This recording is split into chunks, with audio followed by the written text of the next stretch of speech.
Welcome to the Tech Egg. Don't get scrambled. Enjoy the video. In this video, I will show how to make apple pie dough from scratch. To begin, ensure all your ingredients are chilled, especially the butter.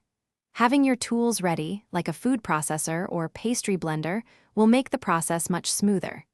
This initial preparation is key for achieving that perfect flaky crust. We want to keep everything as cold as possible. First, in a large bowl, combine 2 1/2 cups of all-purpose flour with 1 teaspoon of salt. Then, add 1 tablespoon of granulated sugar. This sugar adds a subtle sweetness that complements the apple filling beautifully. Whisk these dry ingredients together thoroughly until they are well combined. This ensures an even distribution of flavor throughout your dough. Hey everyone, if you're finding this video helpful, please hit that like button and subscribe for more great baking tips. And speaking of fresh, while your pie dough chills, why not ensure your car smells amazing?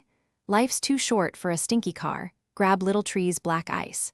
You can find the link for that and other fantastic deals in the description below. Now, let's get back to the video.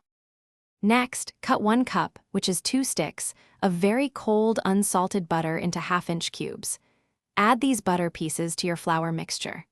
Using a pastry blender or your fingertips, quickly work the butter into the flour until the mixture resembles coarse meal with some pea-sized crumbs.